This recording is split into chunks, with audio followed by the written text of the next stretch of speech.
ശ്രീ നാരായണ ഗുരുദേവൻ്റെ ദർശനങ്ങളെ ആസ്പദമാക്കി ഇന്നിവിടെ നടത്തപ്പെടുന്ന പ്രഭാഷണം ശ്രവിക്കുവാൻ എത്തിച്ചേർന്നിട്ടുള്ള എല്ലാ ധന്യാത്മാക്കൾക്കും വിനീതമായ നമസ്കാരം. സനാതനധർമ്മത്തിൻ്റെ അടിസ്ഥാനം സാധാരണക്കാരന് മനസ്സിലാക്കുന്ന തരത്തിൽ വ്യാഖ്യാനിക്കുകയും അത് സാധാരണക്കാരിലേക്ക് എത്തിച്ചേരുവാനായി നിരന്തരം പ്രവർത്തിക്കുകയും ചെയ്യുന്ന സംപൂജ്യ സ്വാമിജി ചിദാനന്ദപുരിജി ഇന്നിവിടെ എത്തിച്ചേർന്നിട്ടുണ്ട്. നമുക്കേവർക്കും അദ്ദേഹം സുപരിചിതനാണ്. അതുപോലെ തന്നെ നമ്മുടെ ക്ഷണം സ്വീകരിച്ച് വിശിഷ്ടാതിഥിയായി ഇവിടെ എത്തിച്ചേർന്നിട്ടുള്ളത് ശ്രീ അരുൺ മാധവ്ജിയാണ്. ആധ്യാത്മിക മേഖലയിൽ പ്രവർത്തിക്കുന്ന വളരെ മഹത്തരമായ ഒരു വ്യക്തിയാണ് അദ്ദേഹം. ഈ രണ്ട് മഹത് വ്യക്തികളെയും ഈ വേദിയിലേക്ക് വിനയപുരസരം സ്വാഗതം ചെയ്തുകൊള്ളുന്നു.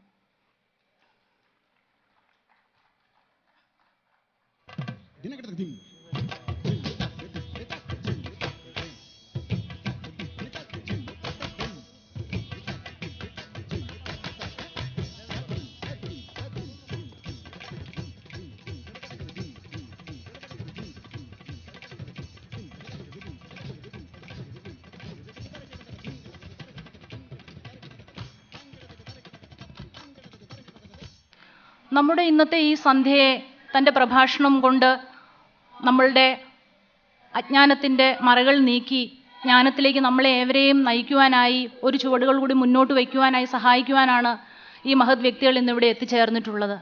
ഈ ഒരു പ്രഭാഷണ സംരംഭം, ഇന്നത്തെ നമ്മുടെ ഈ പ്രോഗ്രാം ഭദ്രദീപം തെളിയിച്ച് സമാരംഭം കുറിക്കുവാനായി സ്വാമിജിയോടും അരുൺ മാധവൻജിയോടും സവിനയം അഭ്യർത്ഥിച്ചുകൊള്ളുന്നു.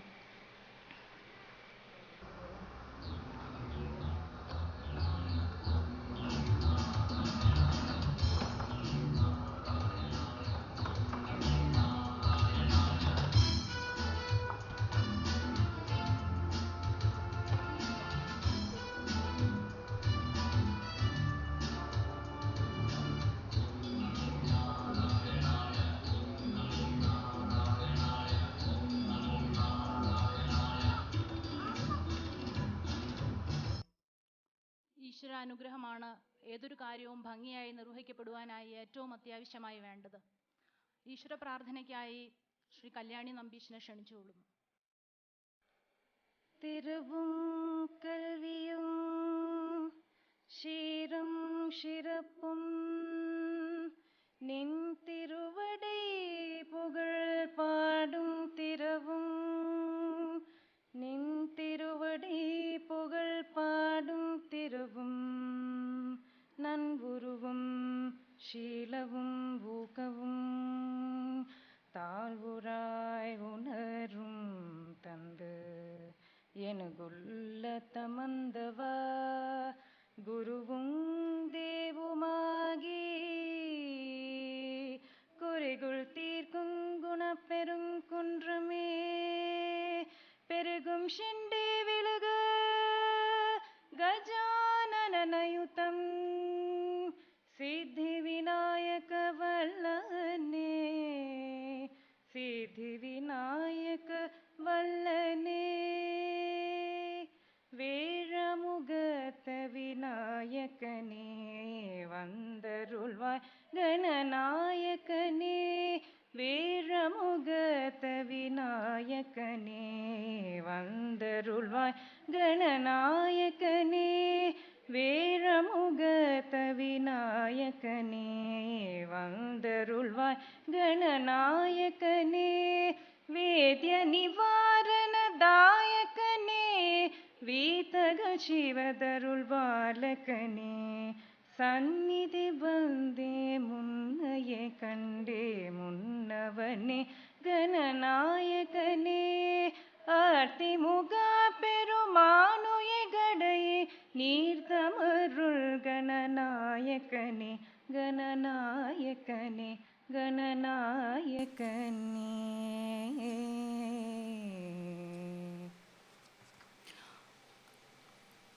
ഈ സന്ധ്യ ഇന്ന് നമ്മൾക്കായി ഇവിടെ നൽകിയത് ഉത്തിഷ്ഠയാണ്. ഈ ഒരു അവസരത്തിൽ ഉത്തിഷ്ഠയുടെ പ്രവർത്തനങ്ങളെക്കുറിച്ച് ഏതാനും വാക്കുകൾ സംസാരിക്കുവാനും ഉത്തിഷ്ഠയുടെ പ്രവർത്തനങ്ങളെക്കുറിച്ച് ഏവരിലേക്കും കുറച്ച് കാര്യങ്ങൾ പങ്കുവയ്ക്കുവാനും ഞങ്ങൾ ആഗ്രഹിക്കുന്നു. ബാംഗ്ലൂർ മലയാളികൾക്ക് ഇതിനോടകം പരിചിതമായി കഴിഞ്ഞ ഒരു പേരാണ് ഉത്തിഷ്ഠ. 2008 നിലവിൽ വന്ന ഉത്തിഷ്ഠ 2013 ഒരു ചാരിറ്റബിൾ ട്രസ്റ്റായി രജിസ്റ്റർ ചെയ്യപ്പെട്ടു. സാമൂഹ്യ സേവനം പ്രാഥമിക ദൗത്യമായി ഏറ്റെടുത്തിരിക്കുന്ന ഉത്തിഷ്ഠ സാമൂഹ്യ സേവനം ചെയ്യുന്നതിനൊപ്പം തന്നെ അതിനുള്ള ഒരു പ്രേരക ശക്തിയായും സഹായഹസ്തമായും എന്നും വർത്തിക്കുന്നു. എല്ലാ വർഷവും പുതിയ നാഴികക്കല്ലുകൾ പിന്നിടുന്ന ഈ കൂട്ടായ്മ വളരെയധികം സത്കർമ്മങ്ങളിൽ ഏർപ്പെട്ടിരിക്കുന്ന ഒരു കൂട്ടം ചെറുപ്പക്കാരുടെ ഒരു കൂട്ടായ്മയാണ്. ഉത്തിഷ്ഠയുടെ പ്രവർത്തനങ്ങളെക്കുറിച്ച് ഒരല്പം വിശദീകരിക്കട്ടെ. കഴിഞ്ഞ 3 വർഷങ്ങളായി വിജയകരമായി നടത്തിക്കൊണ്ടിരിക്കുന്ന ഒരു വിദ്യാഭ്യാസ സഹായ പദ്ധതിയാണ് ഉത്തിഷ്ഠ ചെയ്യുന്ന സ്പോൺസർ എ ചൈൽഡ് പ്രോഗ്രാം. ആദ്യ വർഷത്തിൽ 50-ൽ പരം സ്കൂൾ വിദ്യാർത്ഥികൾക്കായി ആരംഭിച്ച ഈ പ്രോജക്റ്റ് ഈ വർഷം 91 കുട്ടികളാണ് അതിൻ്റെ ഗുണഭോക്താക്കളായി തീർന്നത്. അവരിൽ കൂടുതലും വനവാസി ഗ്രാമങ്ങളിലെ കുട്ടികളാണ് എന്നതാണ് എടുത്തു പറയേണ്ട മറ്റൊരു സവിശേഷത. അവരുടെ മുഴുവൻ പഠന ചെലവും ഉത്തിഷ്ഠ ഏറ്റെടുത്തിരിക്കുന്നു. കൂടാതെ കഴിഞ്ഞ വർഷം മുതൽ ബാംഗ്ലൂർ നഗരത്തിലെ ചേരി നിവാസികളായ 200-ൽ പരം കുട്ടികൾക്ക് പുസ്തകങ്ങളും മറ്റു പഠനോപകരണങ്ങളും നൽകി വരുന്നു. ഇതുകൂടാതെ ഉന്നത വിദ്യാഭ്യാസത്തിനുള്ള ചില സ്കോളർഷിപ്പുകളും ഇപ്പോൾ ഉത്തിഷ്ഠയുടെ പരിഗണനയിലുണ്ട്.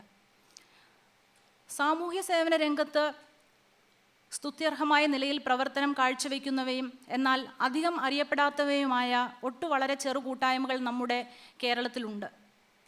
അത്തരം എളിയ പ്രവർത്തനങ്ങളെ പൊതുസമൂഹത്തിൻ്റെ മുൻപിലേക്ക് കൊണ്ടുവരികയും അവർക്ക് പ്രോത്സാഹനം നൽകുകയും അവരെ ഏതു തരത്തിലും സഹായിക്കുകയും ചെയ്യുന്നതിനായി വർഷം തോറും സമ്മാനിക്കപ്പെടുന്ന ഉത്തിഷ്ഠ സേവാ പുരസ്കാരം ഏർപ്പെടുത്തിയിട്ടുണ്ട്. 1 ലക്ഷം രൂപയും പ്രശസ്തി പത്രവും ഉൾപ്പെടുന്നതാണ് ഈ പുരസ്കാരം.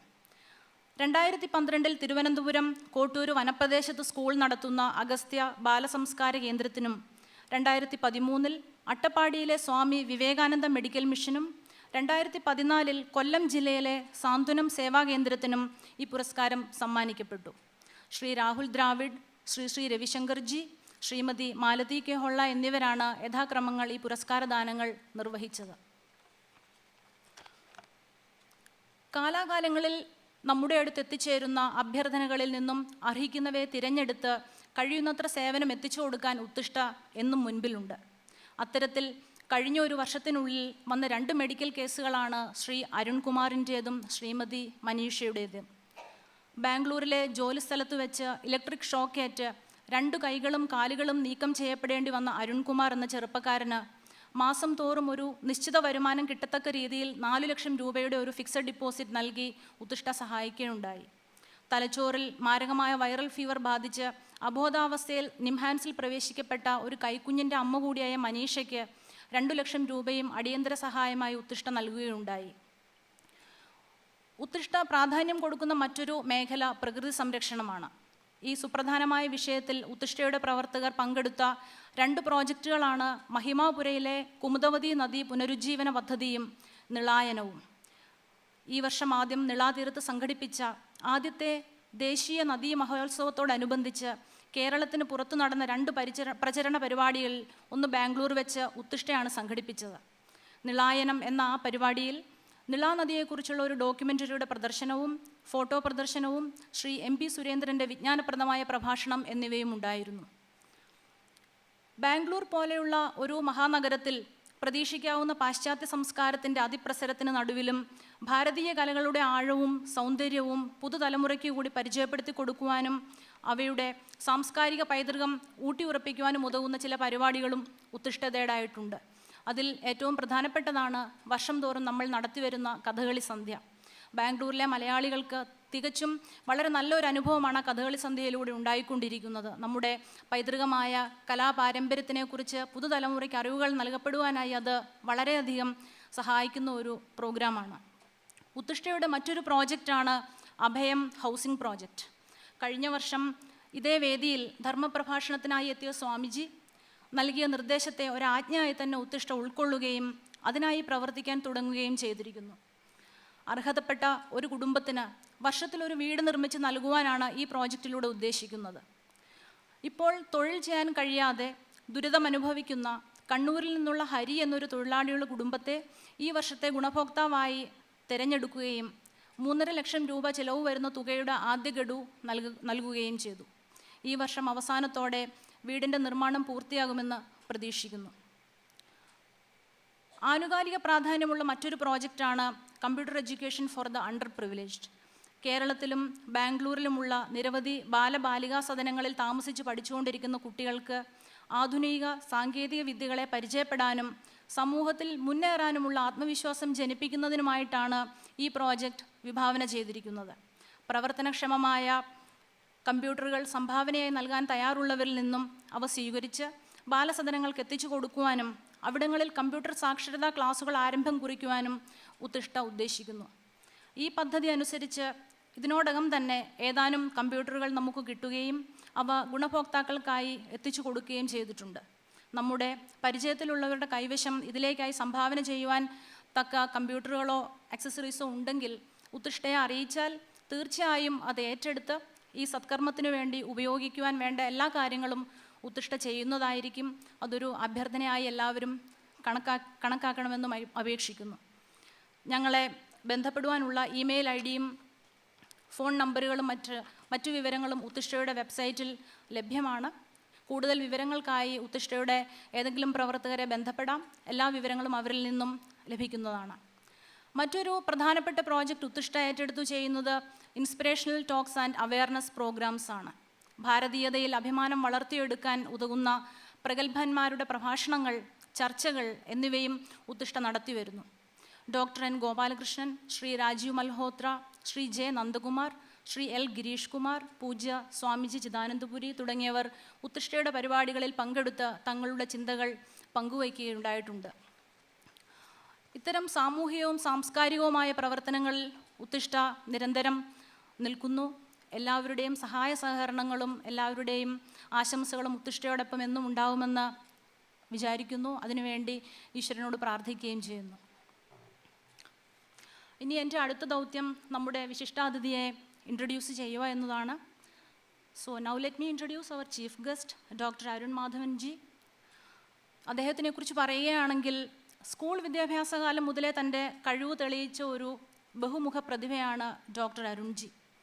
തമിഴ്നാട് സംസ്ഥാനത്തിൽ നിന്നും 1ാം റാങ്കും സ്വർണ്ണ മെഡലും കരസ്ഥമാക്കി ഹയർ സെക്കൻഡറി പരീക്ഷ പാസ്സായ അദ്ദേഹം IIM അഹമ്മദാബാദിൽ നിന്നും ബിരുദാനന്തര ബിരുദം കരസ്ഥമാക്കി.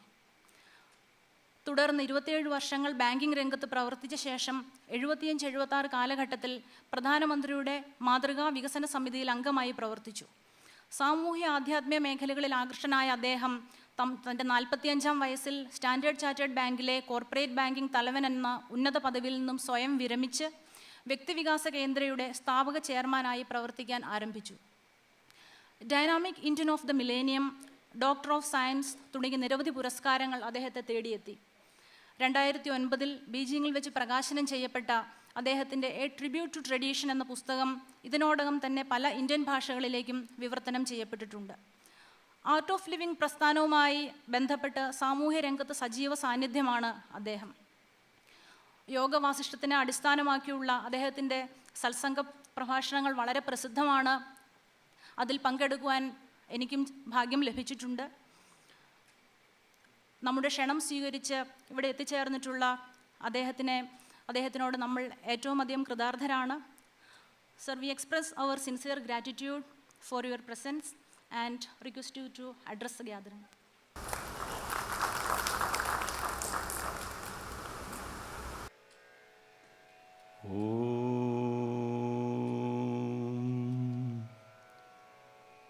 ജ്ഞാനാനന്ദമയം ദേവം നിർമ്മലസ്ഫടികാകൃതിം ആധാരം സർവവിദ്യാനാം ഹയഗ്രീവ ഉപാസ്മഹേ. ഓം നമഃ പ്രണവാർത്തായ ശുദ്ധജ്ഞാനൈകമൂർത്തയേ നിർമ്മലായ പ്രശാന്തായ ദക്ഷിണാമൂർത്തയേ നമഃ. ഗുരുർബ്രഹ്മാ ഗുരുർവിഷ്ണു ഗുരുദേവോ മഹേശ്വര ഗുരുർ സാക്ഷാത് പരബ്രഹ്മ തസ്മൈ ശ്രീ ഗുരവേ നമഃ.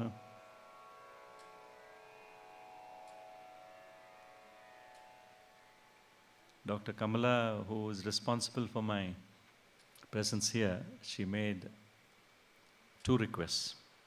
One is, before Swamiji starts speaking, there'll be a small slot for you where you will share your thoughts on the evening, number one. Number two, to sing one nice bhajan for you.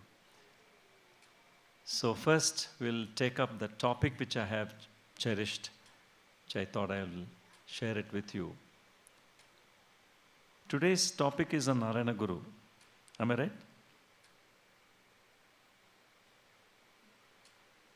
I spent 5 glorious years in Kerala. Come to realize that the last century produced an outstanding saint about whom Rabindranath Tagore spoke beautifully. I can't put it better words than him. Tagore says, 1922, Rabindranath Tagore wrote this. I don't know whether many of you read this. I have been touring different parts of the world. I've had the good fortune to come into contact with several saints and maharishis. But I have frankly to admit that I have never come across one who is spiritually greater than Swami Sri Narayana Guru of Kerala.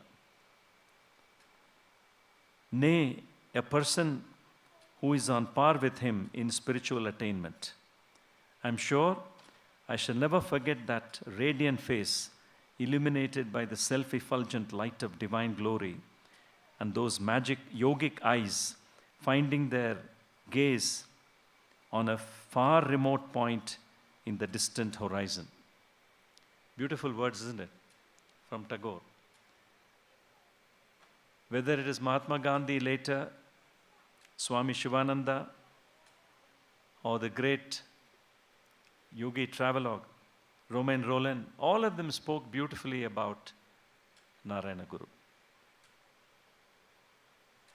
He was a innocent Nanu in that village where he was born. I was affectionately called Nanu. How he attained this great heights. They say, Swagrama pujite Prabhu, Swarajya pujite Raja, Pandita Sarvatra pujate.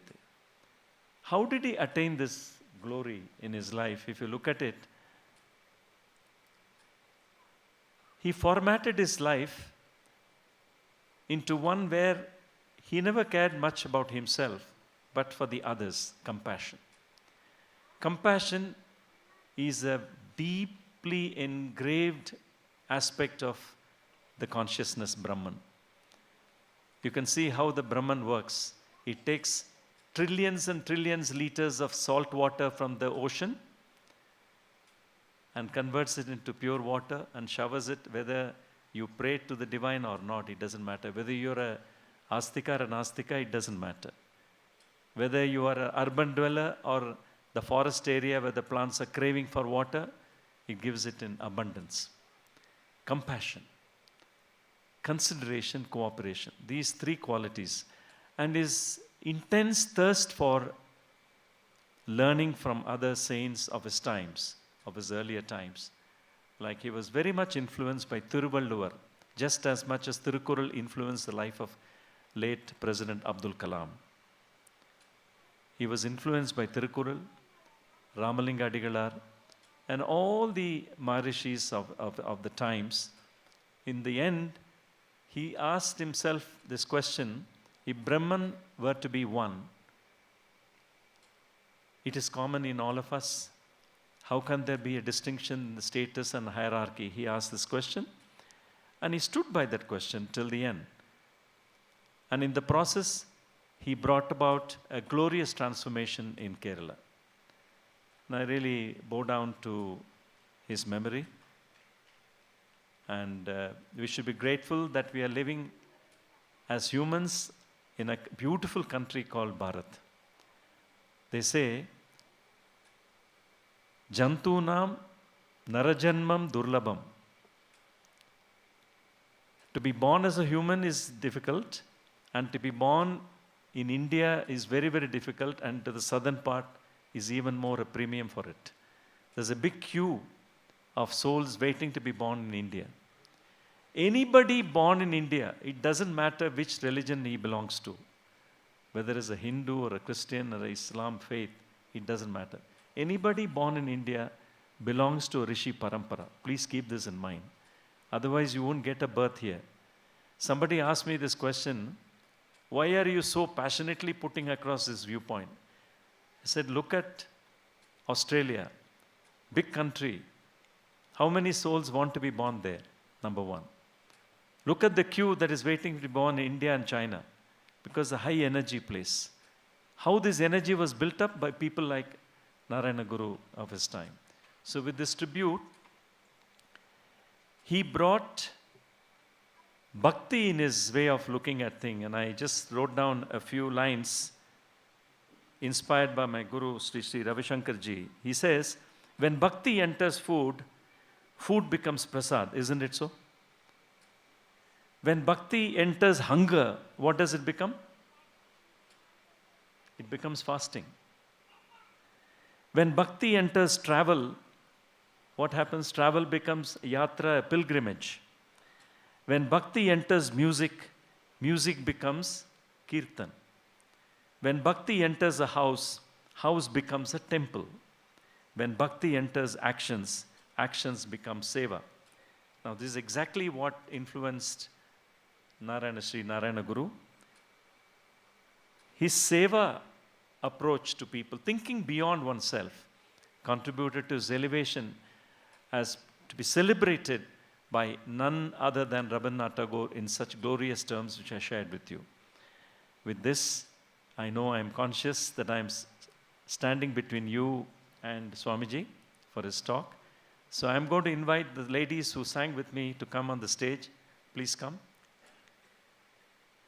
We practice one special bhajan for you. Please come. Yourself, don't look at the back. Yeah, please come.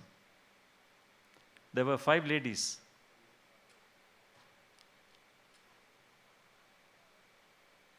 This is called the instant treat.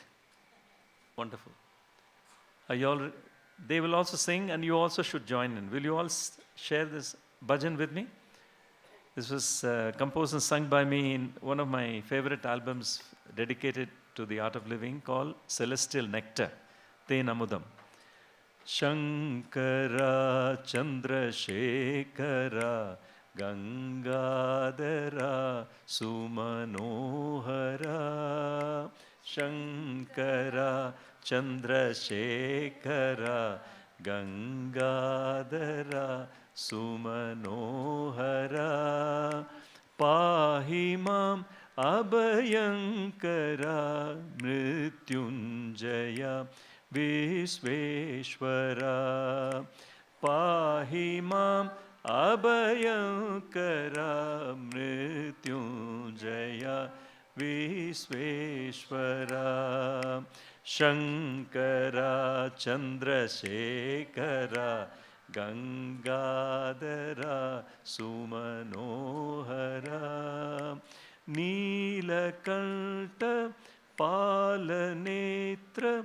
Bhasmabhushita Sundara Neelakanta Palanetra Bhasmabhushita Sundara Pahimam Karunakara Parameshwara Visveshwara Pahimam Karunakara Parameshwara Visveshwara Shankara Chandrasekhara Gangadhara Sumanohara Shambho Shankara Samba Sadashiva Gauri Manohara Sundara Shambho Shankara Samba Sadashiva Gauri Manohara Sundara Pahimam Karunakara Parameshwara Sarveshwara Pahimam Karunakara Parameshwara Sarveshwara Shankara Chandrasekhara Gangadhara Sumanohara. Very nice.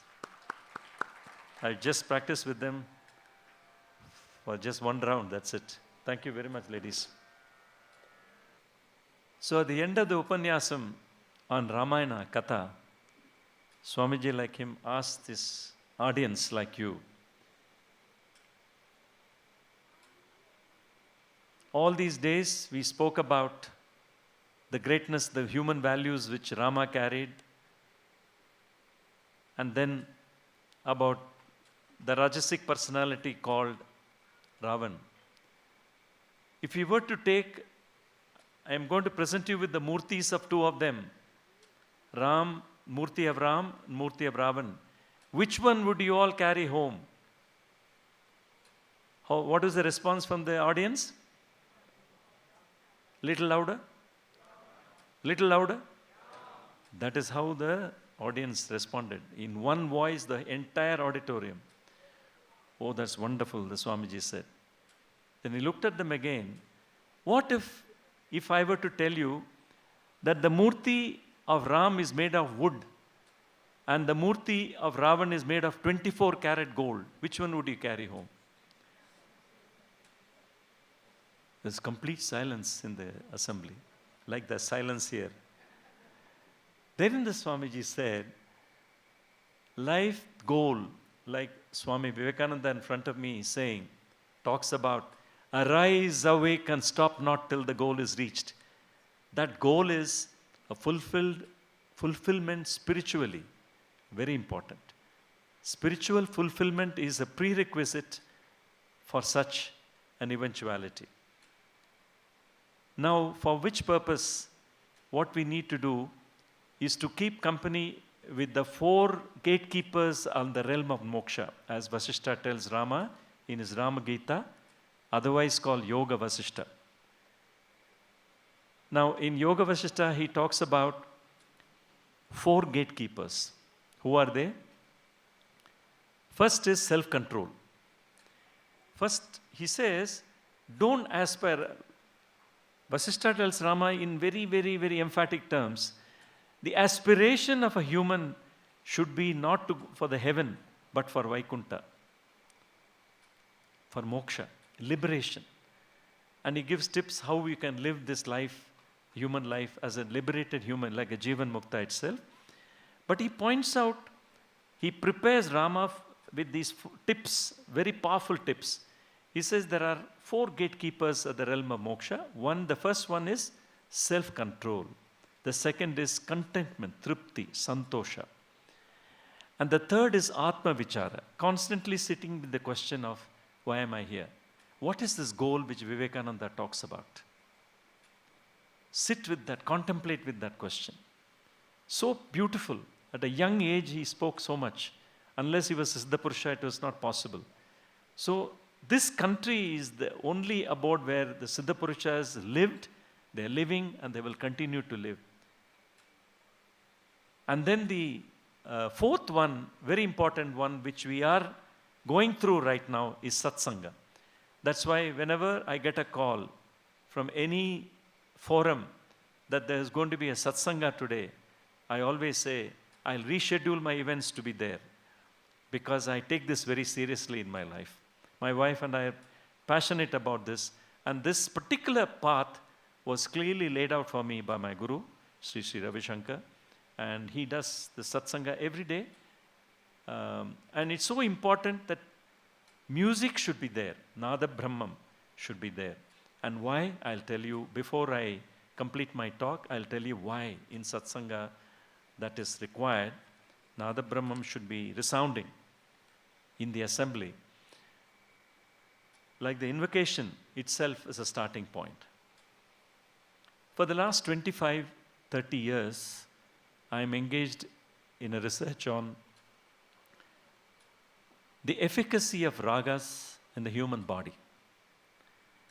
In the Tanjavur Saraswati Mahal Library, they found a great deal of manuscripts in the Ola, in the palm leaves. Many of them got spirited away to Germany and other countries. With some of them left, we found that many ragas have a profound influence on the chakras of your body. Bhairavi, Ananda Bhairavi, Chintamani, Ahiri, Punnagavarali, Madhyamavati, like that. Various chakras of the body respond therapeutically to the various ragas. That set me thinking, is that the reason why that in the South Indian temples, decades ago, not in the last 30, 40 years, this just faded out, because the Maharajas kept the system going by ensuring there were enough percussionists available, enough wind instrument players available in the temple, enough singers available. Their livelihood was taken care of by the Maharaja. Once that support got vanished, there's no other agency which was taking care of these, so they just started looking for other jobs and vanished. What has happened? The community started losing on this music therapy. When you went to work and you accumulated a certain amount of stress in your nervous system, you want to unwind yourself. And the unwinding is possible through different sources of energy. One such source of energy is the music therapy. When you enter the temple in those days, you could hear the big gong, the temple bell will work on the Mooladhara chakra, and away it will make you, Uttishta comes in. And then from the Mooladhara chakra, the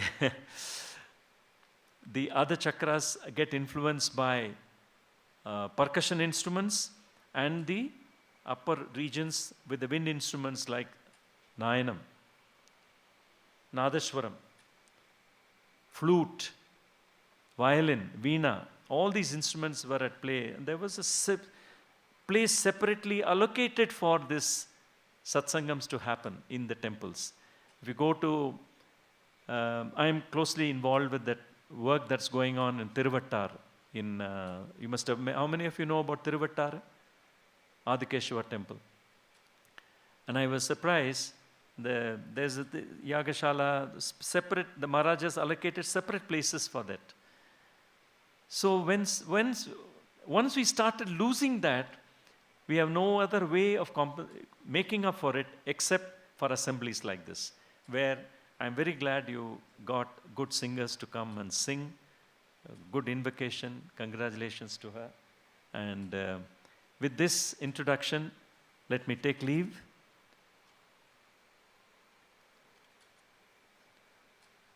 Thank you very much. And I'll be around for a while, and looking forward to Swamiji's lecture today. Jai Gurudev.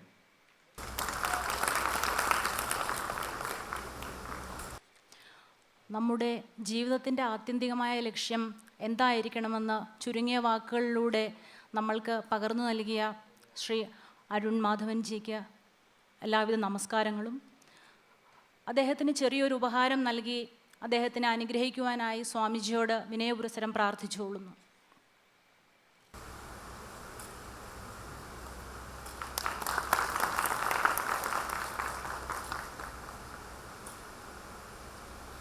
അതുപോലെ തന്നെ നമ്മൾക്കായി ഇന്ന് ഇവിടെ വന്ന് ഈശ്വര പ്രാർത്ഥന ആലപിച്ച miss Kalyani നമ്പീശനും ചെറിയൊരു ഉപഹാരം നൽകി അനുഗ്രഹിക്കുവാനായി സ്വാമിജിയോട് പ്രാർത്ഥിക്കുന്നു.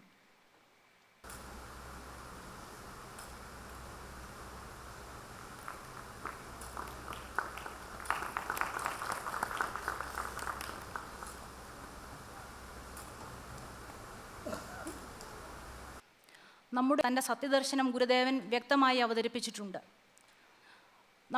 നമ്മളേവരും കേട്ടിട്ടുള്ള ചില ഈരടികളുണ്ട്.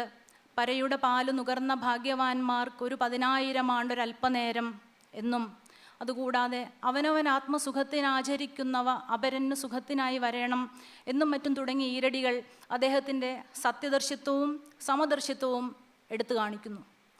എന്നാൽ ശ്രീനാരായണ ഗുരു സന്ദേശങ്ങളെ തെറ്റിദ്ധാരണകളും തെറ്റിദ്ധരിപ്പിക്കലും ഏറെയുള്ള ഒരു കാലഘട്ടത്തിലൂടെയാണ് നാം ഇന്ന് കടന്നു പോകുന്നത്. ഋഷിവര്യനായ ശ്രീനാരായണ ഗുരുദേവനെക്കുറിച്ച് കൂടുതൽ അറിയുവാനും ആ ദർശനങ്ങൾ ഉൾക്കൊണ്ട് നന്മ നിറഞ്ഞൊരു ജീവിതം നയിക്കുവാനും ഈശ്വരൻ നമ്മെ തീർച്ചയായും അനുഗ്രഹിക്കും. ഈ സായാഹ്നത്തിലൂടെ നമ്മൾക്ക് അതിനെക്കുറിച്ച് കൂടുതൽ അറിവുണ്ടാകുവാനുള്ള അനുഗ്രഹം തീർച്ചയായും ഉണ്ടാവും എന്നും ആഗ്രഹിക്കുന്നു, പ്രാർത്ഥിച്ചുകൊള്ളുന്നു. ചില പ്രത്യേക കാര്യങ്ങൾ പറയുവാനുണ്ട്. ഇനിയിപ്പോൾ സ്വാമിജിയുടെ പ്രഭാഷണമാണ്. പ്രഭാഷണത്തിന് ശേഷം ഒരു ചോദ്യോത്തര പങ്ക്തി ഉണ്ടായിരിക്കുന്നതാണ്. ചോദ്യങ്ങൾ ഉള്ളവർ അത് എഴുതി ഇവിടെ ഉത്തിഷ്ഠ പ്രവർത്തകരെ ഏൽപ്പിച്ചു കഴിഞ്ഞാൽ നമ്മൾക്ക് നേരിട്ട് സ്വാമിജിയോട് അത് ചോദിച്ച് കാര്യങ്ങൾ മനസ്സിലാക്കുവാനുള്ള ഒരു അവസരമുണ്ട്. അതുപോലെ തന്നെ പ്രഭാഷണത്തിന് ശേഷം സ്വാമിജിയിൽ നിന്നും അനുഗ്രഹാശസ്സുകൾ നേരിട്ട് വാങ്ങുവാനും ഗുരുദക്ഷിണ നൽകുവാനുമുള്ള ഒരു സൗകര്യവും ഉണ്ടായിരിക്കുന്നതാണ്. പ്രവർത്തകരുടെ നിർദ്ദേശമനുസരിച്ച് എല്ലാവരും എന്താണ് അവർ നിർദ്ദേശിക്കുന്നതെന്നാൽ അത് പാലിച്ച് അതിനനുസരിച്ച് പ്രവർത്തിക്കണമെന്ന് അഭ്യർത്ഥിച്ചുകൊണ്ട് ഞാൻ എൻ്റെ വാക്കുകൾ നിർത്തുന്നു. സ്വാമിജി ഒരിക്കൽ കൂടി ക്ഷണിച്ചുകൊണ്ട് നിർത്തുന്നു.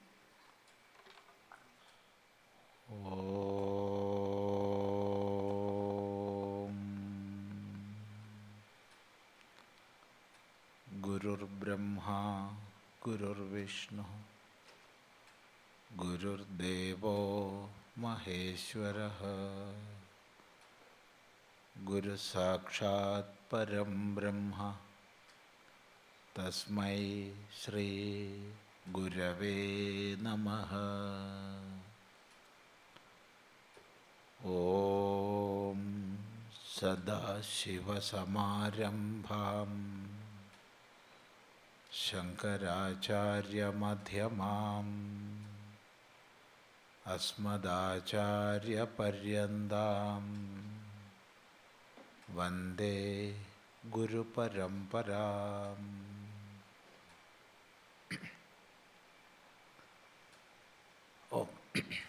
ഇവിടെ ഋഷിവര്യനായ ശ്രീനാരായണ ഗുരു എന്നാണ് വിഷയം വെച്ചിട്ടുള്ളത്. എന്താ പറയേണ്ടതെന്ന് അറിയില്ല, അല്പം എന്തെങ്കിലുമൊക്കെ പറയാം. പിന്നെ നിങ്ങൾക്ക് എന്ത് ചോദിക്കണം തോന്നുന്നുണ്ടെങ്കിലും ചോദിക്കാം. അറിയുന്നതാണെങ്കിൽ അതിന് മറുപടി പറയും. അറിയില്ലാച്ച സുഖം, അറിയില്ല പറയാൻ. നമ്മളെവിടെ ചെന്നാലും ഇപ്പോൾ സംശയ നിവാരണത്തിനാണ് സമയം കൂട്ടിക്കൊണ്ടുവരുന്നത്. പ്രഭാഷണത്തിൻ്റെ സമയം കുറച്ച് കൊണ്ടുവരികയാണ്. തുടക്കത്തിലേ പറയണം എന്തിനാച്ചാൽ പിന്നെ സമയം നഷ്ടപ്പെടാതിരിക്കാൻ വേണ്ടിയിട്ടാണ്. എന്തുണ്ടെങ്കിലും ഒരു കഷ്ണം കടലാസിൽ കുറിച്ച് വയ്ക്കുക, പിന്നീട് തന്നാൽ മതി. അറിയിച്ചാൽ മറുപടി പറയും. ഇവിടെ ഋഷിവര്യനായ ശ്രീനാരായണ ഗുരു, ഋഷി ശബ്ദം രൂഢമായിട്ട് പ്രയോഗിക്കപ്പെടുന്നത് സത്യദർശി, മന്ത്രദർശി എന്നുള്ള അർത്ഥത്തിലാണ്. ഋഷയോ സത്യദ്രഷ്ടാരഃ, സത്യത്തെ ദർശിച്ചവരാണ് ഋഷിമാർ.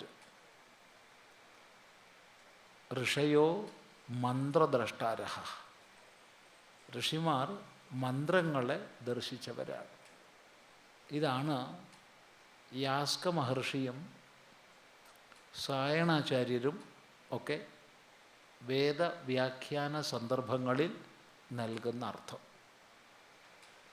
ഇതാണ് പ്രചരിതമായ അർത്ഥം.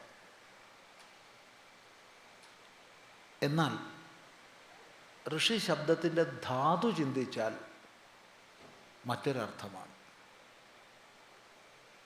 ഋഷ് ഗതൗ എന്നാണ് ഭഗവാൻ പാണിനി മഹർഷി തൻ്റെ ധാതുപാഠത്തിൽ പറഞ്ഞു തന്നിട്ടുള്ളത്. ഋഷ് ഗതൗ. അപ്പോൾ ഋഷി എന്ന് പറഞ്ഞാൽ ധാതുവിൽ നിന്നുണ്ടാവുന്ന അർത്ഥം ഗമിക്കുന്നവൻ എന്നാണ്. സഞ്ചരിക്കുന്നവൻ, ഗമിക്കുന്നവൻ, സഞ്ചരിക്കുന്നവൻ എന്ന് വെച്ചാൽ ഒരു സമൂഹത്തിന് മുഴുവൻ മാർഗം പ്രദർശിപ്പിച്ചുകൊണ്ട്, വഴി കാണിച്ചുകൊണ്ട് ആര് സഞ്ചരിക്കുന്നുവോ അയാളാണ് ഋഷി. ഋഷി ശബ്ദത്തിന് രണ്ട് അർത്ഥതലങ്ങൾ മനസ്സിലാക്കുക. രൂഢമായ അർത്ഥം മന്ത്രദ്രഷ്ടാവ്, സത്യദ്രഷ്ടാവ്. ധാതുജമായ അർത്ഥം സമാജത്തിന് മുഴുവൻ വഴി കാണിച്ചുകൊണ്ട് മുന്നേ നടക്കുന്ന വഴികാട്ടി. ഈ രണ്ടർത്ഥങ്ങളിലും നമുക്ക് ശ്രീനാരായണ ഗുരുദേവനെ ഋഷിയായി കാണാം. അങ്ങനെ കണ്ടേ മതിയാവും, വേറൊരു നിലയ്ക്കും കാണാൻ പറ്റില്ല. എന്താ ഇപ്പോൾ വേറെ ഒരു നിലയ്ക്കും കാണാൻ പറ്റില്ല എന്ന് പറയണത്? കാലം പോയി ശ്രീനാരായണ ഗുരു ഈഴവസ്വാമിയാണ്. കാലം പോയി ചട്ടമ്പി സ്വാമി നായർ സ്വാമിയാണ്. ചട്ടമ്പി സ്വാമി തിരുവടികളെ നായർ സ്വാമിയും ശ്രീനാരായണ ഗുരുദേവനെ ഈഴവസ്വാമിയായും അവതരിപ്പിക്കുന്ന, അല്ലെങ്കിൽ അങ്ങനെ മനസ്സിലാക്കുകയും മനസ്സിലാക്കിപ്പിക്കുകയും ചെയ്യുന്ന ഒരു സമൂഹത്തിലാണ് നമ്മളൊക്കെ ജീവിക്കുന്നത്. അവിടെയാണ് ഇന്നത്തെ വിഷയം ഇതിൻ്റെ സംഘാടകർ വെച്ചിട്ടുള്ളത് ഋഷിവര്യനായ ശ്രീനാരായണ ഗുരു. അത് ശ്രദ്ധേയമാണ്.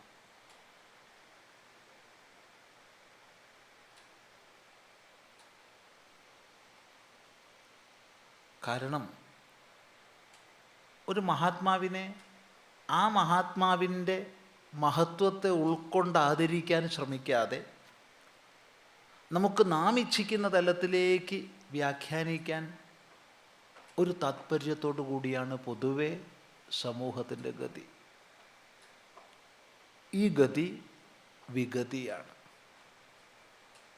സമൂഹത്തിൻ്റെ ഈ ഗതി വിഗതിയാണ്, വിപരീത ഗതിയാണ്.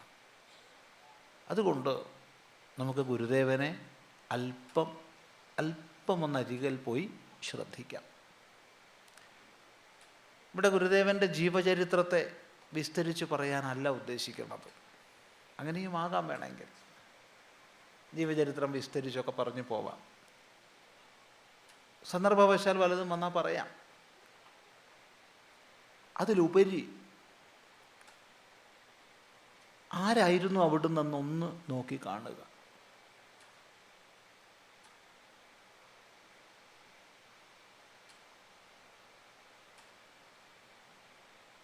ഒരു മഹാത്മാവിനെ എങ്ങനെയാണ് നമ്മൾ നോക്കി കാണുക? അവിടുത്തെ പാരമാർത്ഥിക ഭാവത്തെ നമ്മൾ എങ്ങനെയാണ് നിരൂപണം ചെയ്യുക? ഒരിക്കലും പുറമെ നിന്ന് നോക്കി ഒരു മഹാപുരുഷനെയും വിലയിരുത്താൻ സാധ്യമല്ല. കാരണം നമ്മൾ ഏത് ദൃഷ്ടിയിൽ നോക്കുന്നുവോ അതിൽ പൂർണ്ണമായി നിറഞ്ഞു നിൽക്കുന്ന ഒരു മഹാപുരുഷൻ അതിനെ അതിക്രമിച്ചു നിൽക്കും. അത്യധിഷ്ഠ ദശാങ്കുലം എന്ന് പറഞ്ഞ പോലെ ഏത് ദിശയിൽ, ഏത് ദൃഷ്ടിയിൽ നമ്മൾ അപഗ്രഥിക്കാൻ നോക്കുന്നുവോ അതിൽ നിറഞ്ഞിട്ടുണ്ടാവും. പക്ഷേ അതൊരങ്കുലമാണെങ്കിൽ 10 അങ്കുലം അതിക്രമിച്ചു നിൽക്കും. ഇത് ശ്രീനാരായണ ഗുരുദേവനെ സംബന്ധിച്ച് മാത്രമല്ല, തത്വസാക്ഷാത്കാര സമ്പന്നരായ സിദ്ധമഹാത്മാക്കളെക്കുറിച്ച് മുഴുവൻ പറയേണ്ടുന്നതാണ്. ഏതാനും ചില ഭാഗങ്ങളെ നമുക്ക് കാണാൻ കഴിയും. പുറമെ നിന്ന് നോക്കിയാൽ കാണാകുന്ന ചില പ്രവൃത്തികൾ, ആ പ്രവൃത്തികളെ നമ്മൾ നോക്കുന്നു, ആദരിക്കുന്നു. അതിനപ്പുറത്തേക്ക് സാധ്യമല്ല. പക്ഷേ ഒന്ന് പറയാം, പടർന്ന് പന്തലിച്ചൊരു മഹാവൃക്ഷം ഏത് കാറ്റിലും കോളിലും വീഴാതെ എത്ര ആടിയുലഞ്ഞാലും നിലം പതിക്കാതെ ഉയർന്നു നിൽക്കുന്നുണ്ടെങ്കിൽ അതിൻ്റെ വേരുകൾ അഗാധതയിലേക്ക് പോയതാണ്. അതാരും മണ്ണ് നീക്കി നോക്കേണ്ട ആവശ്യമില്ല. ഇവിടെയാണ് ലോകസംഗ്രഹ പ്രവൃത്തിയുടെ ഭാഗമായി കേവലം കൃപ ഒന്ന് മാത്രം ഹേതുവായി വിവിധങ്ങളായ ലോകാനുഗ്രഹങ്ങളെ ചെയ്യുന്ന മഹാപുരുഷന്മാർ, അവരുടെ അത്തരം പ്രവൃത്തികളെയാണ് നമ്മൾ കാണുന്നത്. പക്ഷെ അതിലൂടെ നമുക്ക് മനസ്സിലാക്കാൻ കഴിയും പുറമെ കാണാൻ കഴിയാത്ത സ്വാനുഭൂതിയുടെ ആഴങ്ങളിലേക്ക് വേരോടിയ സ്വരൂപസ്ഥിതിയെ.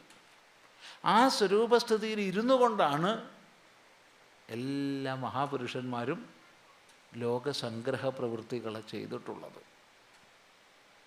ഈ ദൃഷ്ടിയിൽ നമ്മളൊന്ന് ശ്രീനാരായണ ഗുരുദേവനെ നോക്കിക്കാണൂ. എന്താണ് ഈ ദൃഷ്ടിയിൽ എന്ന് പറഞ്ഞത്? ബാഹ്യമായി ചെയ്ത പ്രവർത്തനങ്ങളെ വിലയിരുത്തിക്കൊണ്ട് അതൊരിക്കലും പൂർണ്ണമല്ല എന്ന തിരിച്ചറിവോടുകൂടി. പ്രത്യേകം ശ്രദ്ധിക്കണം. ഒന്നുകൂടി പറയുന്നു, ബാഹ്യമായി ചെയ്ത പ്രവർത്തനങ്ങളെ വിലയിരുത്തിക്കൊണ്ട് അതൊരിക്കലും പൂർണ്ണമല്ല എന്ന തിരിച്ചറിവോടുകൂടി. ആ തിരിച്ചറിവ് നമുക്ക് കൈവരുന്നില്ലെങ്കിൽ നമുക്ക് എളുപ്പം പ്രസംഗിച്ചു പോവാം. ഒരു ജാതി, ഒരു മതം, ഒരു ദൈവം, മനുഷ്യന് ജാതി ചോദിക്കരുത്, പറയരുത്, ചിന്തിക്കരുത്. പിന്നെന്താ? മതം ഏതായാലും മനുഷ്യൻ നന്നായാൽ മതി. കള്ള് ചെത്തരുത്, കൊടുക്കരുത്, കുടിക്കരുത്. വിദ്യ കൊണ്ട് പ്രബുദ്ധരാകുവിൻ, സംഘടന കൊണ്ട് ശക്തരാകുവിൻ, വ്യവസായം കൊണ്ട് സമ്പന്നരാകുവിൻ എന്നൊക്കെ പറഞ്ഞ ഒരു സമൂഹ പരിഷ്കർത്താവിനെ അഥവാ ഒരു സാമൂഹ്യ പ്രവർത്തകനെ നമുക്ക് കാണാൻ കഴിയും. അങ്ങനെ കണ്ടാൽ അത് ഗുരുദേവൻ തന്നെ പറഞ്ഞ പോലെ ഒരാനയിൽ അന്ധരെന്ന പോലെ ആയി മാറും. അതുകൊണ്ട് സമഗ്രമായി സകല ഭാവത്തിൽ ഒരു മഹാനെ നോക്കിക്കാണാൻ കഴിയില്ല എന്ന തിരിച്ചറിവോടുകൂടി ശ്രദ്ധിക്കുക. നമ്മുടെ ധർമ്മം സനാതനമാണ്. സനാതനം എന്ന് പറഞ്ഞാൽ ഒരിക്കലും നശിക്കാത്തത്, എന്നും നിലനിൽക്കുന്നത്. സനാത് എന്ന അവ്യയത്തിന് നാശരഹിതം എന്നർത്ഥം. ആ ഭാവം എന്തിനുണ്ടോ അതിനെയാണ് നമ്മൾ സനാതനം എന്ന് പറയുന്നത്. ഒരിക്കലും നശിക്കാത്തതെന്ന ഭാവമുള്ളത്. അതാണ് വൈദിക ധർമ്മം, അതാണ് സനാതനധർമ്മം. ഈ ഭാരതീയ സംസ്കൃതി, ഹിന്ദുധർമ്മം, എന്ത് പേര് വേണമെങ്കിൽ വിളിച്ചോളൂ. ഇതൊരിക്കലും നശിക്കാത്തതായി നിലനിൽക്കുന്നുവെങ്കിലും ധർമ്മചരിത്രത്തിലേക്ക് അഥവാ ധർമ്മവ്യവസ്ഥയിലേക്കൊന്ന് നോക്കിയാൽ നമുക്ക് കാണാൻ സാധിക്കും ഈ വ്യവസ്ഥ തീർത്തും എല്ലാ അംഗങ്ങളോടും കൂടി വികസിതമായി ഉയർന്നുയർന്നുയർന്നങ്ങനെ പോകും. പരമമായ മഹിമയിലേക്ക് അങ്ങ് എത്തിയെന്ന് തോന്നുമ്പോഴത്തേക്ക് കാണാം അപചയങ്ങൾ, അധപതനങ്ങൾ, പലതരത്തിൽപ്പെട്ട അനാചാരങ്ങളും ദുരാചാരങ്ങളും സമൂഹ ശരീരത്തെ ഗ്രസിക്കുന്നത്. ഒട്ടനവധി അബദ്ധവിശ്വാസങ്ങളെ താലോലിച്ച് സമൂഹം അധപ്പതിക്കുന്നത്, ഛിന്ന ഭിന്നമായി ക്ഷയിക്കുന്നത്. അങ്ങനെ ക്ഷയിച്ച് ക്ഷയിച്ച് ഇതാ നശിച്ചു എന്നങ്ങ് തോന്നും, നശിച്ചു പോയല്ലോ എന്നങ്ങ് തോന്നും. പക്ഷേ അപ്പോൾ കാണാം എത്രയോ ദിവ്യ വിഭൂതികൾ രംഗപ്രവേശം ചെയ്യുന്നത്. അവരുടെ ഉദ്ബോധനങ്ങളിലൂടെ, അവരുടെ ജീവിതത്തിലൂടെ, ജീവിതം നൽകുന്ന സന്ദേശത്തിലൂടെ നവ്യമായ കരുത്ത് ഈ ധർമ്മശരീരത്തിന് വീണ്ടും പ്രദാനം ചെയ്യുന്നത്. ഇതെത്ര പ്രാവശ്യം ആവർത്തിച്ചു തിരിഞ്ഞു നോക്കിയാൽ നമുക്ക് എണ്ണി തിട്ടപ്പെടുത്തി പറയാൻ കഴിയില്ല. ഒന്ന് മാത്രം പറയാം, എത്രയോ പ്രാവശ്യം ആവർത്തിച്ചു. അതുകൊണ്ട് തന്നെ ആചാര്യ പരമ്പരയ്ക്ക് നമ്മൾ ഒരിക്കലും ഒരു ഫുൾ സ്റ്റോപ്പ് ഇടുന്നില്ല. ആചാര്യ പരമ്പര കഴിഞ്ഞു എന്ന് നമ്മൾ പറയുന്നില്ല. ലാസ്റ്റ് ആചാര്യനില്ല,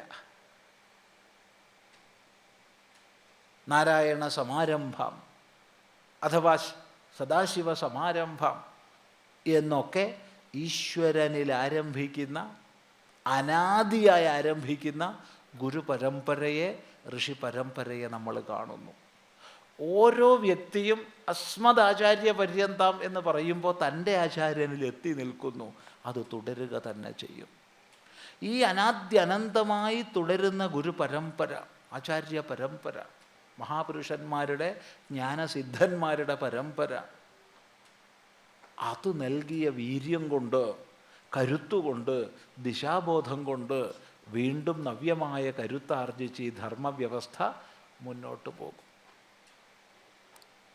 ഈ ഗുരുപരമ്പരയെ നമ്മൾ നോക്കിക്കഴിഞ്ഞാൽ സമ്പൂർണമായിരിക്കുന്ന ആർഷമഹിമയെയും തന്നിലേക്ക് ആവാഹിച്ചുകൊണ്ട് നമ്മുടെ ഇടയിൽ വന്ന് പ്രവർത്തിച്ച് നമുക്ക് വേണ്ട വെളിച്ചം തന്നു പോയ മഹാപുരുഷനായിട്ട്, മഹർഷി വര്യനായിട്ട് നമുക്ക് ഗുരുദേവനെ കാണാൻ കഴിയും.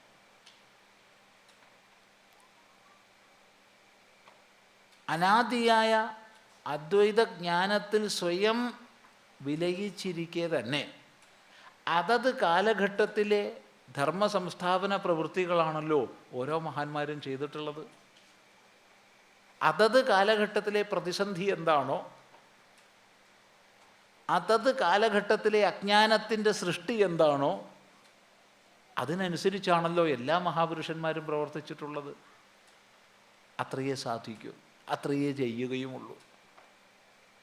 എങ്കിൽ ഗുരുദേവനും അതുതന്നെയാണ് നമുക്ക് കാണിച്ചു തന്നത്. ആ കാലഘട്ടം നമ്മളൊന്ന് ശ്രദ്ധിക്കുക. ഭാരതത്തിൽ ഒരു പക്ഷേ പുരാണങ്ങളിൽ പോലും കാണാൻ കഴിയുന്നതിനേക്കാൾ ഏറെ മഹാപുരുഷന്മാർ ഒന്നിച്ചാവിർഭവിച്ചൊരു കാലഘട്ടം. അന്ധകാരത്തിൻ്റെ അങ്ങ് ആഴത്തിലേക്ക് പോയി നൂറ്റാണ്ടുകൾ നീണ്ടുനിന്ന സകല മേഖലകളിലുമുള്ള അടിമത്തത്തെ ഏറ്റെടുത്ത കാലഘട്ടം. എന്നാൽ അടിമത്തം ദൈവദത്തമാണെന്ന് പോലും അഭിമാനിച്ച കാലഘട്ടം. അവിടെയാണ് ഒരുപാട് മഹാപുരുഷന്മാർ രംഗപ്രവേശം ചെയ്തു.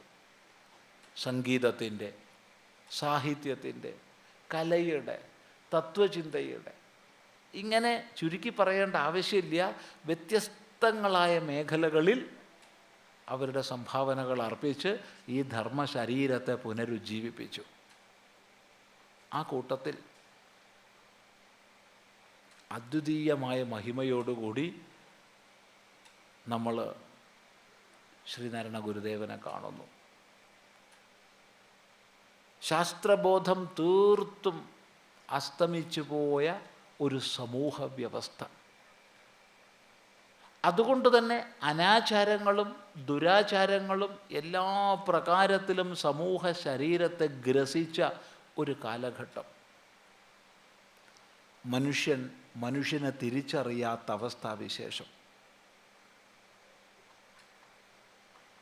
തീയപ്പാടും പുലയപ്പാടും പറയപ്പാടും ഇങ്ങനെ പല പല പാടുകൾ നിലനിന്ന കാലഘട്ടം. ഓരോ പാടിനും അകലം വ്യത്യാസമുണ്ട്.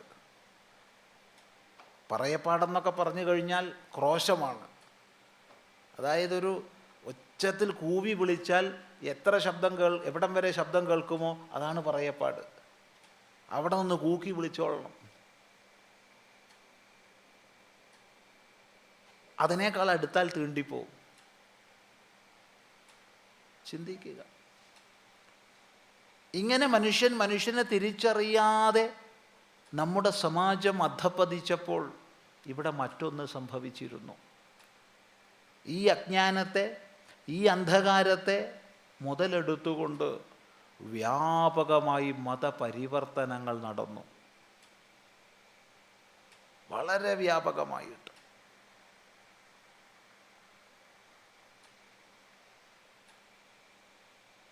അങ്ങനെ അതിഹീനമായ രീതിയിൽ നമ്മുടെ സമൂഹത്തിലുണ്ടായിരുന്ന, വിശേഷിച്ച് കേരളം എന്ന പേരില്ലെങ്കിലും കേരളത്തിലുണ്ടായിരുന്ന, കേരളം എന്നുള്ളത് പ്രാചീനമായ പേരാണ്, വളരെ പ്രാചീനമായ പേരാണ് കേരളം. എങ്കിലും നാട്ടുരാജ്യങ്ങളായി വിഭക്തമായി തിരുവിതാംകൂറും കൊച്ചിയും പിന്നെ മദ്രാസിൻ്റെ ഭാഗമായുള്ള മലബാറും ഒക്കെയായി കേരളം നിലനിന്ന കാലഘട്ടത്തിൽ അതിഹീനമായ ജാതീയത ഹേതുവായി വ്യാപകമായി മതപരിവർത്തന പ്രവർത്തനങ്ങൾ നടന്നുകൊണ്ടിരുന്ന കാലഘട്ടം. ഇതിൻ്റെ എല്ലാ ഭീകരതകളെയും തന്മയമായി വിവേകാനന്ദ സ്വാമികൾക്ക് മുമ്പാകെ അവതരിപ്പിച്ചു ഡോക്ടർ പൽപ്പു. അത് ബാംഗ്ലൂരിൽ വെച്ചായിരുന്നു.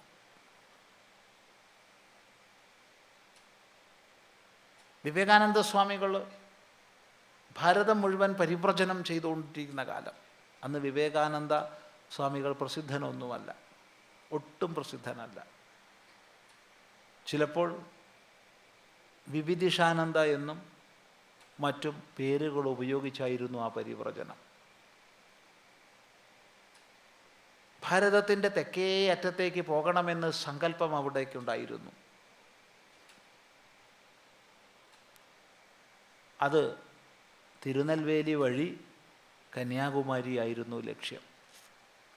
പക്ഷേ ഡോക്ടർ പൽപ്പുവിൽ നിന്ന് കേരളത്തിൻ്റെ സ്ഥിതി ഗതികളെക്കുറിച്ച്, പ്രത്യേകിച്ച് ഈ ഹീനതകളെക്കുറിച്ചൊക്കെ കേട്ടറിഞ്ഞ വിവേകാനന്ദ സ്വാമികൾ തൻ്റെ യാത്രയുടെ ദിശ തന്നെ മാറ്റി. അങ്ങനെയാണ് ചെന്നൈ, അന്നത്തെ മദ്രാസ് മാംഗ്ലൂർ എക്സ്പ്രസ്സിന് ഷൊർണൂർ ചെന്നിറങ്ങിയതും അവിടുന്ന് കാളവണ്ടിയിലും കുതിരവണ്ടിയിലും നടന്നും വഞ്ചിയിലുമൊക്കെയായി സഞ്ചരിച്ച് അങ്ങനെ കന്യാകുമാരി വരെ പോയതും. അനന്തരം സ്വാമിജി തൻ്റെ 2 കത്തുകളിൽ രേഖപ്പെടുത്തി, if you want to see a lunatic asylum go to Malabar and Travancore എന്ന്. മറ്റൊരിടത്ത് എഴുതി, if you want to see a lunatic asylum go to Cochin and Travancore എന്ന്. 2 കത്തുകളിലാണ് സ്വാമിജി ഇത് പരാമർശിച്ചത്. ഇതിനെ ഉദ്ധരിച്ചുകൊണ്ട് പിന്നീട് പലരും കേരളത്തെ ഭ്രാന്താലയം എന്ന് സ്വാമിജി വിളിച്ചു എന്ന് പറഞ്ഞു. എന്തുകൊണ്ട് വിളിച്ചു എന്ന് പറഞ്ഞില്ല.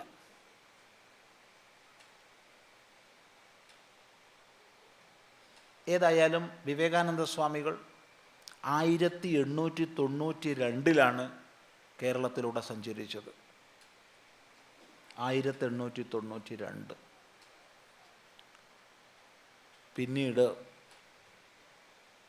ഒരു 28 കൊല്ലങ്ങൾ കഴിഞ്ഞപ്പോൾ മഹാത്മാഗാന്ധി ശിവഗിരിയിൽ വരികയും ഗുരുദേവനുമായി സംവദിക്കുകയും ചെയ്ത ശേഷം ഹരിജനിൽ ലേഖനമെഴുതി, ഞാൻ വലിയൊരു തീർത്ഥാടന സ്ഥലത്തെ കണ്ടിരിക്കുന്നു, അതാണ് കേരളമെന്ന്. വലിയൊരു തീർത്ഥാടന സ്ഥലത്തെ ഞാൻ കണ്ടിരിക്കുന്നു, വലിയൊരു തീർത്ഥഭൂമിയിൽ ഞാൻ എത്തിയിരിക്കുന്നു, അതാണ് കേരളമെന്ന്. വെറും 3 ദശകം കൊണ്ട് ഭ്രാന്താസ്പത്രിയെ തീർത്ഥാടനമാക്കി മാറ്റി.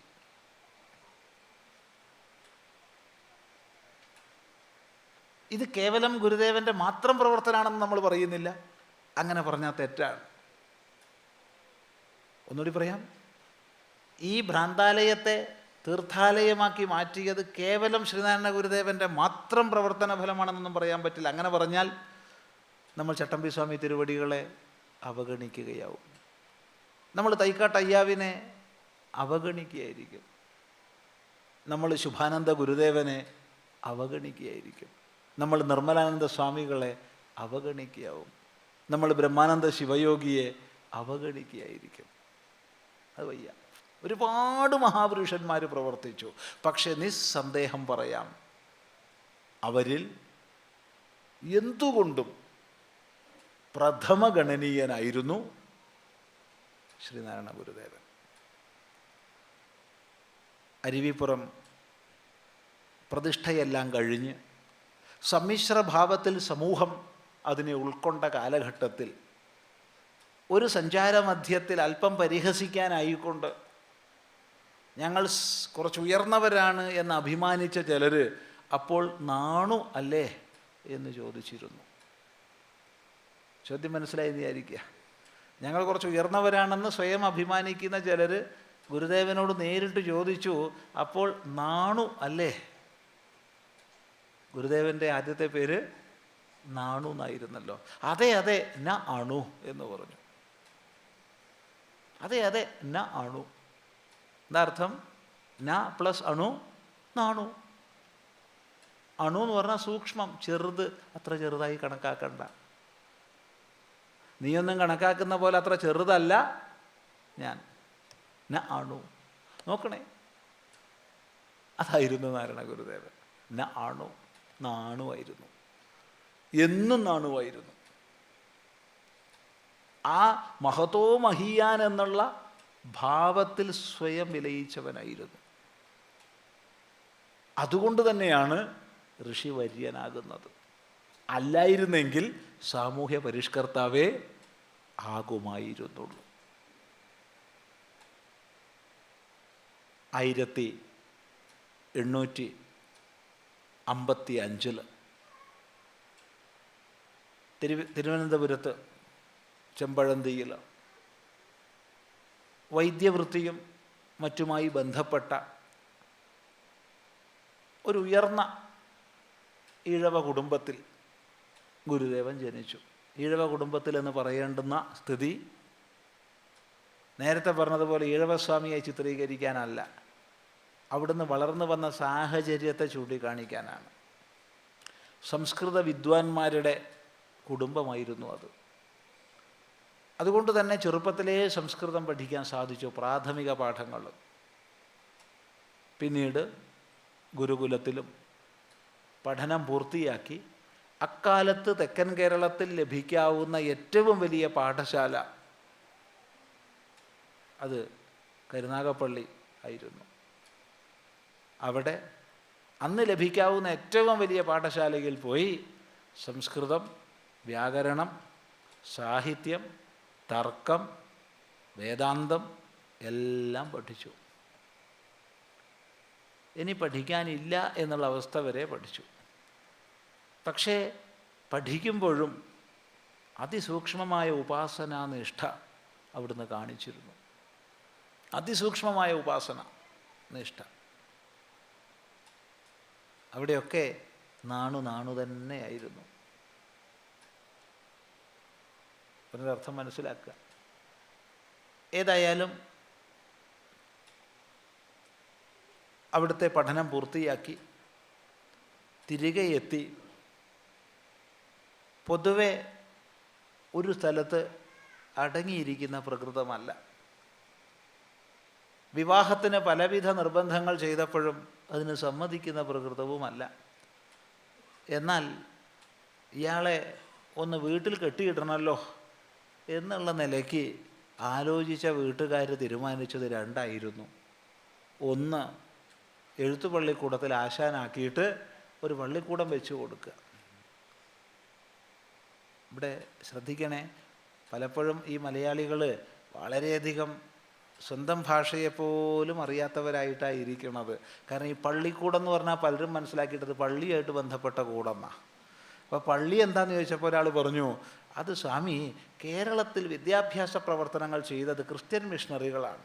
അതുകൊണ്ട് ക്രിസ്ത്യൻ മിഷണറികളാണ് കേരളത്തിൽ വിദ്യാഭ്യാസം ശ്രദ്ധിക്കണേ, ആരംഭിച്ചത്. എന്ത്? ക്രിസ്ത്യൻ മിഷണറികളാണ് കേരളത്തിൽ വിദ്യാഭ്യാസ പ്രവർത്തനം ആരംഭിച്ചത്.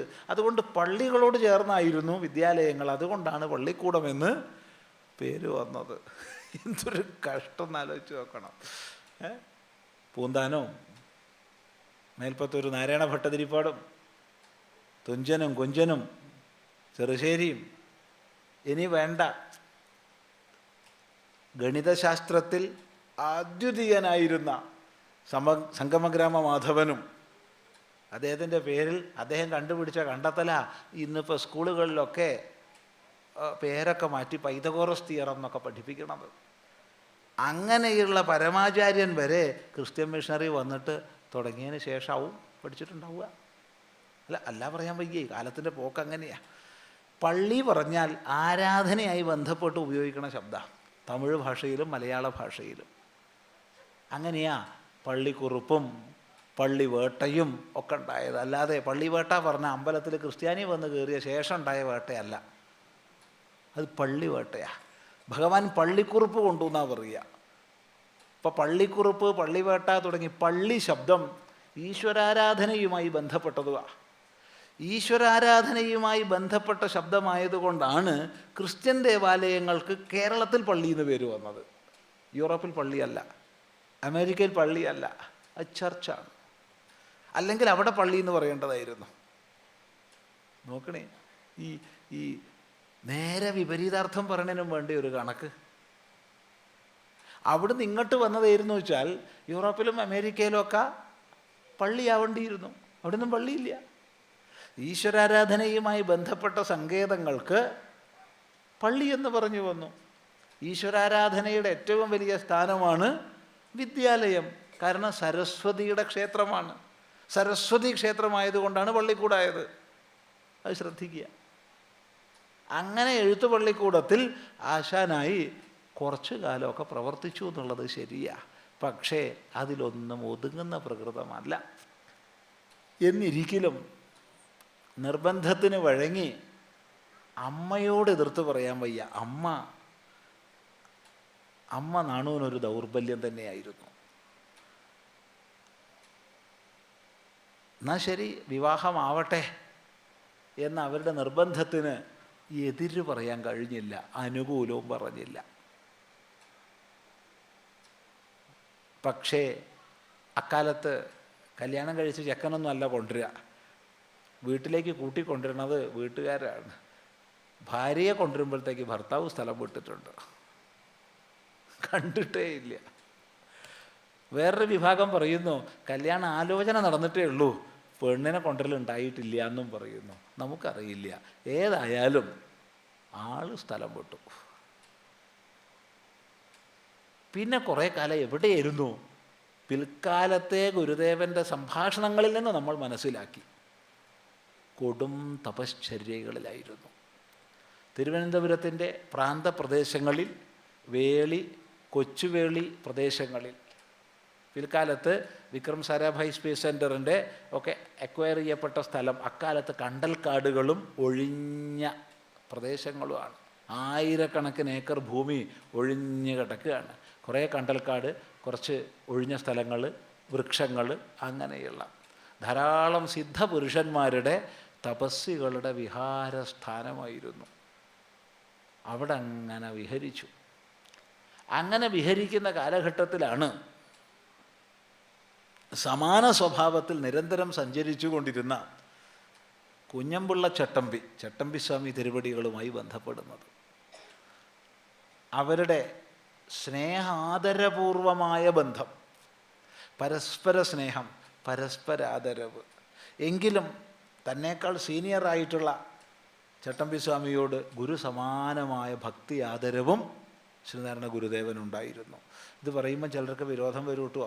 അങ്ങനെ ഉണ്ടായിട്ടേ ഇല്ല എന്ന് പറയണതിലാണ് പലർക്കും ഇഷ്ടം. കാരണം അവരാകുന്നു നേരത്തെ പറഞ്ഞ അത് നായരസ്വാമി, ഇത് ഈഴവസ്വാമി എന്ന് വിഭജിക്കുന്നത്. അങ്ങനെ വിഭജിക്കുന്നവരോട് ഒന്നേ പറയാനുള്ളൂ, ഇവർ രണ്ടും പോയിട്ട് അതിസൂക്ഷ്മമായ യോഗചര്യ ശീലിച്ചത് അയ്യരുസ്വാമി എന്നാണ്. പറഞ്ഞ അർത്ഥം മനസ്സിലായി എന്ന് വിചാരിക്കുക. എന്ത് വിഡ്ഢിത്താന്ന് ആലോചിച്ച് നോക്കൂ. ഇത്തരം അബദ്ധധാരണകൾ നമ്മളിൽ നിന്ന് എടുത്തു മാറ്റാൻ കഴിയുമെങ്കിൽ മാത്രമേ ഒരു മഹാപുരുഷനെക്കുറിച്ച് നമുക്ക് ചിന്തിക്കേണ്ടതുള്ളൂ, അല്ലെങ്കിൽ ചിന്തിക്കേണ്ടതില്ല. ഏതായാലും അവരുടെ ആ ചർച്ച, സത്സംഗം, സമാന ചിന്താഗതി, സമാന പ്രവർത്തനം ഒന്നിച്ച് ഉള്ള സഞ്ചാരങ്ങളിലേക്ക് വഴിവെച്ചു. പിന്നീട് വളരെ അവർ ഒന്നിച്ച് സഞ്ചരിച്ചു. ആ കാലഘട്ടത്തിലാണ് ശാംഭവി മുദ്രയെല്ലാം നല്ലപോലെ അഭ്യസിച്ച ഗുരുദേവന് ഒരു ഇച്ഛ വന്നത്, ഖേജരി ഒന്ന് ശീലിക്കണം. ഖേജരി ശീലിപ്പിക്കാൻ പ്രാപ്തിയുള്ളത് ആരാ? അതൊരാളേ ഉള്ളൂ. ചട്ടമ്പിയുടെ അറിവിൽ ഒരാളേ ഉള്ളൂ. അത് തിരുവനന്തപുരത്ത് തൈക്കാട്ടയ്യാവാണ്. അങ്ങനെ തൈക്കാട്ടയ്യാവിനരികിലെത്തി അവിടുത്തെ ശിഷ്യത്വം സ്വീകരിച്ച് ഖേജരി മുദ്ര ശീലിച്ചു. യോഗസാധനയിലെ പ്രത്യേകിച്ച് ഹഠ രീതിയിലെ വളരെ ഒരു ഒരു ഒരു ഒരു ഒരു കവിഞ്ഞ അല്ലെങ്കിൽ കടന്ന പ്രയോഗം അതൊക്കെ. അങ്ങോട്ടൊന്നും ആരും പോണ്ടാട്ടോ, പൊയ്ക്കോളൂ, വിരോധമില്ല, പോകണമെന്നുള്ളവർ സാമാന്യമായിട്ട് പോകരുത്. മറ്റ് ലൗകികങ്ങളായ വൃത്തികളൊക്കെ വെച്ചും കൊണ്ട് അതിലേക്കൊന്നും പോവാത്തത് നല്ലത്. ഏതായാലും പിന്നീട് അതിസൂക്ഷ്മമായ സാധനാചര്യയിലേക്ക് അവിടുന്ന് പോകുന്നതാണ് നമ്മൾ കാണുന്നത്. സിദ്ധപുരുഷന്മാരുടെ തപോഭൂമിയായിരുന്ന മരുത്വാമല, ആ മരുത്വാമലയിലെ പാറക്കെട്ടുകളുടെ മധ്യത്തിൽ സ്വാഭാവികമായുള്ള ഗുഹകളിലേക്ക് അവിടുന്ന് ആഴ്ന്നിറങ്ങി. ആ ഓരോ ഗുഹയിലേക്കുള്ള ഇറക്കവും സ്വന്തം ഗുഹയിലേക്കുള്ള പോക്കായിരുന്നു. ദേഹാദഭ്യന്തര പ്രാണ, പ്രാണാദഭ്യന്തരം മനഃ, തതഃ കർത്ത തതോ ഭോക്ത, ഗുഹ സേയം പരമ്പര എന്നുള്ള പരമ്പരയ്ക്കുള്ളിലേക്ക് അവിടുന്ന് അന്വേഷിച്ചു പോയി. പിന്നെ നമ്മൾ കാണുന്നത് കൃതാർത്ഥനായ മഹാപുരുഷനെയാണ്. എങ്കിലും സഞ്ചാരപ്രിയത്വം അവിടുന്ന് ബാഹ്യമായി കാണിച്ചിട്ടുണ്ട്. സഞ്ചരിച്ചുകൊണ്ടേയിരിക്കും ഏകാന്ത സ്ഥാനങ്ങളിലൂടെ, വിജനദേശങ്ങളിലൂടെ. ഇടയ്ക്ക് പോയി മരുത്വാമലയിൽ വീണ്ടും തപോനിഷ്ഠയിലിരിക്കും, വീണ്ടും വിജനസേവ ചെയ്ത് അങ്ങനെ കഴിയും. ആ കാലഘട്ടത്തിൽ നിരന്തരം മരുത്വാമലയിൽ താമസിക്കുന്ന അവസ്ഥ മാറി അവിടുന്ന് കുറച്ചുകൂടി വടക്കോട്ട് നെയ്യാറ്റിൻകര സമീപമായ പ്രദേശങ്ങളിലൊക്കെ സഞ്ചരിച്ചുകൊണ്ടിരുന്നു.